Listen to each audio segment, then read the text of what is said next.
Con el proceso de descolonización de África y Asia, decidieron formar el movimiento de países no alineados que reivindicaban, entre otras cosas, la soberanía nacional, la autonomía y neutralidad frente a la Guerra Fría, la supresión de prácticas coloniales como la segregación racial en África, ya que la mayoría de estos países que se liberaron tenían descendencia negra y de alguna manera sus habitantes no podían participar, por ejemplo, en política, y también reclamaban un mayor desarrollo en sus países.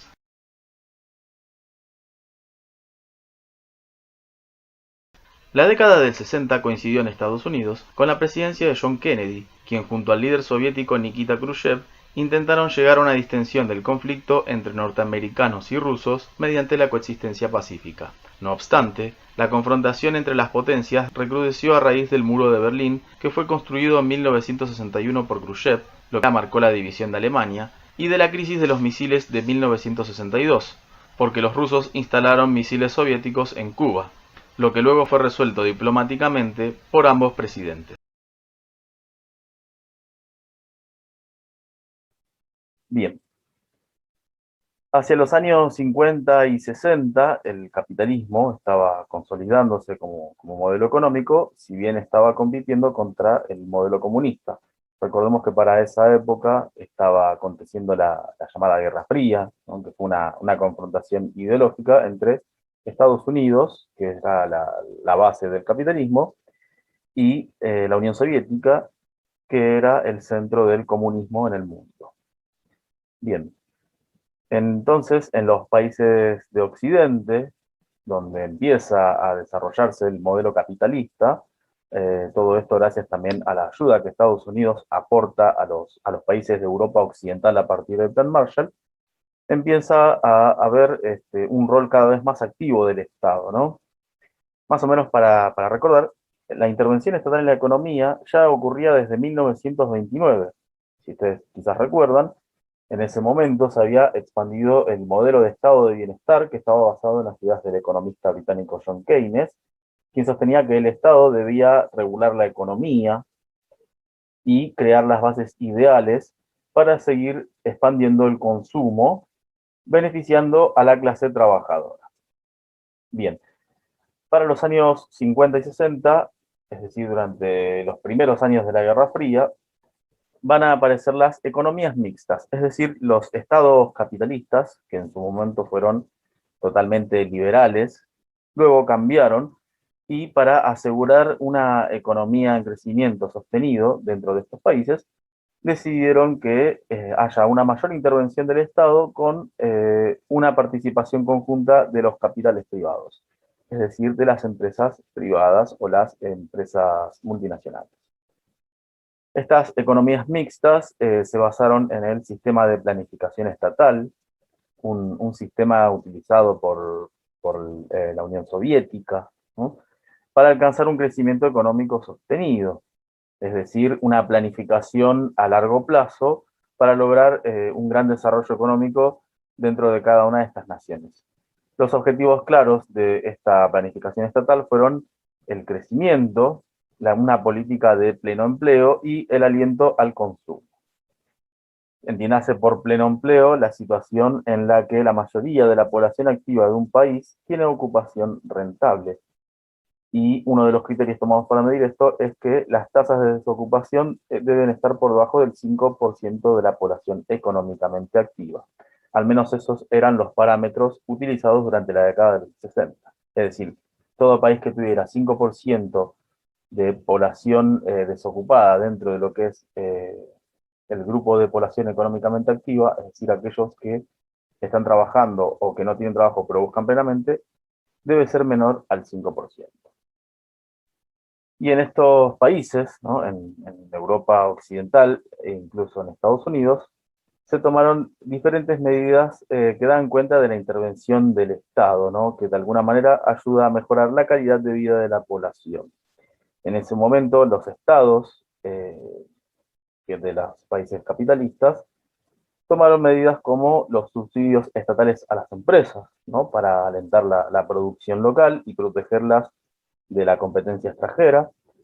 Eh, Alentaron también a las obras públicas, ya que, bueno, La construcción de caminos, de puentes, de calles, permite crear más empleo a través de la construcción. También se tomaron medidas tendientes a fortalecer los servicios nacionales de salud y también leyes laborales protectoras que fueron sancionadas para mejorar el poder adquisitivo de los trabajadores, es decir, la capacidad de un trabajador que tiene de comprar bienes o de adquirir servicios por medio de su salario. Todo esto daba cuenta del pleno crecimiento que había en Europa Occidental. Por otro lado, tenemos a que esto va a conducir a un periodo dentro de la misma época, ¿no? Entre los años 50 y 60, conocido como la Edad de Oro del capitalismo. Esta etapa se basó en el crecimiento acelerado de los países centrales, ¿no? Como ya he mencionado, se ha multiplicado la cantidad de productos de consumo, ¿no? Se multiplicó por 10, aumentó mucho lo que fue los salarios de los trabajadores, la capacidad adquisitiva también, y el crecimiento de las empresas en esta época condujo también a un amplio mercado de bienes de consumo, dentro de los cuales el mercado interno había crecido y la gente pudo acceder a estos bienes, sean electrodomésticos, alimentos, textiles, etc. Esto da cuenta de la expansión también de las empresas multinacionales, es decir, empresas con múltiples capitales de diferentes países, que, bueno, inicialmente estaban concentradas en un solo país y luego se difunden por el resto del globo. Por ejemplo, son empresas tales como Coca-Cola, como Ford, como Chevrolet, etc. Esta edad de oro del capitalismo también se caracterizó por la estabilidad laboral y los buenos salarios con los que contaban los trabajadores. Es por eso que a esta época se la conoce como la etapa de oro del capitalismo y también se refleja en el rol de las empresas multinacionales, ¿no? Que habían instalado filiales en otras regiones del planeta, fuera de lo que eran las casas matrices. Por lo general, las casas matrices se encontraban dentro de los países centrales, es decir, dentro de Estados Unidos, Europa y Japón. Acá podemos observar entonces una imagen, ¿no? De lo que representaba la edad de oro del capitalismo, ¿no? Cuando la gente tenía un mejor salario, podía acceder a alimentos, comprar un automóvil, adquirir artículos del hogar, o incluso salir de vacaciones, que era considerado un privilegio, pero después de lo que fue la Gran Depresión, cuando se dio un pulso al turismo social, la gente pudo salir a vacacionar. En el caso de Estados Unidos, este fenómeno es conocido como el estilo de vida americano o el American Way of Life, que implicaba el consumo masivo, ¿no? De productos, de bienes de consumo, sea de alimentos, de servicios, de bienes, juguetes para chicos, etc. Este fenómeno también alcanza a Japón, que es considerado dentro del grupo de los países centrales en el mundo. Si ustedes recuerdan, Japón había combatido en la Segunda Guerra Mundial contra los Estados Unidos para el bando del eje, era aliado de Alemania e Italia, y a pesar de haber perdido la guerra con las bombas atómicas famosas que lanzó Estados Unidos en Hiroshima y Nagasaki, también había recibido un poco de ayuda económica de parte de los Estados Unidos. La cuestión es, ¿cómo ocurrió el llamado milagro japonés? ¿No? O sea, ¿cómo es que a pesar de la destrucción estructural de algunas ciudades de esta isla, este archipiélago oriental, pudo volver a levantarse? En primer lugar, bueno, se aplica el mismo criterio utilizado que los países de Occidente, que fue la planificación estatal, también copiado del comunismo. A esto hay que sumarle también la ayuda económica que Estados Unidos había brindado a Japón con el objetivo de expandir su mercado dentro de la isla. Por otro lado, tenemos que el Partido Liberal Democrático en Japón estaba respaldado por las grandes empresas y, por medio de sus medidas, conformó un sindicalismo poco combativo. ¿Qué quiere decir sindicalismo poco combativo? Que los sindicatos debían atenerse a las medidas o a las decisiones que tomaban las empresas, conformándose con los acuerdos salariales o lo que tenía que ver con los contratos de trabajo, con el objetivo de mantener la estabilidad laboral. Es decir, los trabajadores permanecían en su trabajo siempre y cuando mantuvieran su salario. Esto también estuvo basado en la nueva forma de organizar la producción, que fue el modelo toyotista, se llama así porque comenzó en la empresa de automóviles Toyota, que consistía básicamente en racionalizar la producción. Esto quería decir vender para producir, es decir, programar la producción en base a ventas aseguradas y evitar errores. ¿Cómo se evitaba errores? Bueno, el modelo toyotista tenía un modelo de producción que es el modelo just in time, el cual implicaba producir determinada cantidad de productos en base a lo que encargaba el mercado interno. No era como, por ejemplo, el modelo fordista, donde se producía la misma cantidad de productos en gran cantidad, que los bienes eran duraderos, sino que estos mismos se producían en base a los pedidos existentes. Esto permitía ahorrar los costos de almacenaje de los insumos y de los bienes que aún no se habían vendido.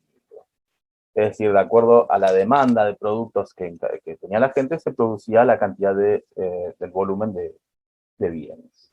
Y había una gran variedad. Por ejemplo, las heladeras podían ser de diferentes colores o de diferentes marcas, y no necesariamente había una sola marca en el mercado y de una misma característica. Por otro lado, también tenemos que se aprueba dentro de este sistema el aumento de los salarios basado en el tiempo pasado dentro de la empresa. ¿Qué quiere decir esto? Aquellas personas que trabajan dentro de una misma compañía, a medida que van pasando los años, van teniendo un aumento de salario y un aumento de categoría. Es decir, pasan de ser principiantes un poco más profesionales. El objetivo es que el obrero pueda desempeñarse lo mejor posible dentro de su puesto de trabajo.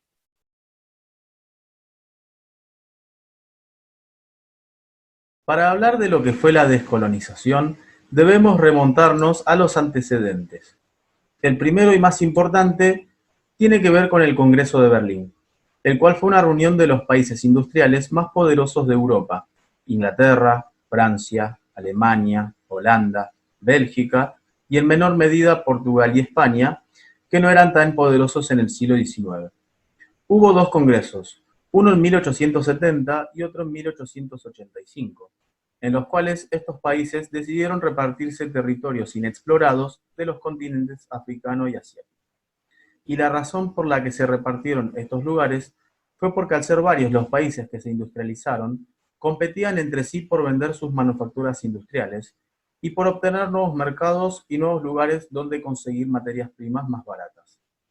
Esto les permitió también obtener mano de obra barata, ya que la población negra fue sometida al régimen de trabajo que los europeos imponían a los habitantes locales.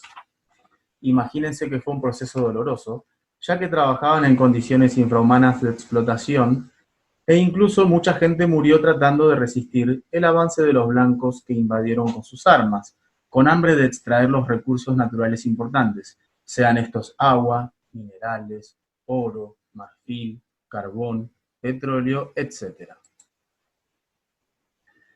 Otro antecedente fue la conformación del Partido del Congreso de la India en 1885, un movimiento de liberación que surgió contra la dominación del Imperio Británico. Defendió desde el principio la necesidad de reformas democráticas limitadas bajo el dominio británico. En 1905 pidió el Swaraj o autogobierno, y en 1920 adoptó la estrategia, ideada por Mahatma Gandhi, de resistencia no violenta y de desobediencia civil a la hegemonía británica. Hacia 1929, presidido por Jawaharlal Nehru, el Partido del Congreso solicitó la independencia total, hecho que recién logró en 1947. Entre las causas podemos mencionar el descontento producido dentro de las colonias. ¿Por qué? Porque debían proveer a sus países dominadores materias primas, soldados y mano de obra. Además, sufrieron la ocupación de las fuerzas del Eje, es decir, de la Alemania nazi y de la Italia de Mussolini, y tuvieron que organizarse solos para expulsarlos. Y además reivindicaban su cultura frente a la de las metrópolis europeas. Todo esto motivó la aparición de nuevos movimientos de liberación nacional, como el movimiento árabe Baas, que proclamaba la independencia y la unión de los países árabes. La segunda causa fue la situación que estaban atravesando los países europeos luego de finalizar la Segunda Guerra Mundial. Dado que la mayor parte del conflicto fue en ese continente, fue urgente la necesidad de reconstruir cada país, acción que fue posible luego de que Estados Unidos ayudara con el Plan Marshall. Y como los esfuerzos económicos se orientaron hacia esa reconstrucción, sostener al conjunto de funcionarios europeos en las colonias africanas y asiáticas, es decir, la burocracia, era muy costoso, por lo que dicha empresa se abandonó. Esto dio la posibilidad a esos países sometidos a empezar a luchar por su independencia. Las etapas de la descolonización fueron dos. La primera ocurrió aproximadamente entre 1945 y 1955 y fue la descolonización de Asia. Uno de los primeros países en independizarse fue la India, cuando Mahatma Gandhi, líder del movimiento pacifista hindú y promotor de la resistencia no violenta, logró acordar con los británicos la emancipación de su continente asiático. En tanto que Vietnam fue uno de los últimos países al vencer a Francia en la Primera Guerra de Indochina en 1954. En torno a la descolonización asiática, las metrópolis adoptaron distintas actitudes frente a los reclamos de independencia. Gran Bretaña optó por la negociación, en cambio Francia y los Países Bajos optaron por intentar retener las colonias a través de las armas.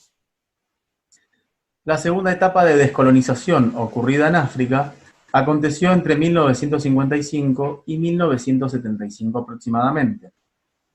La primera nación en independizarse fue Marruecos y la última fue Zimbabue.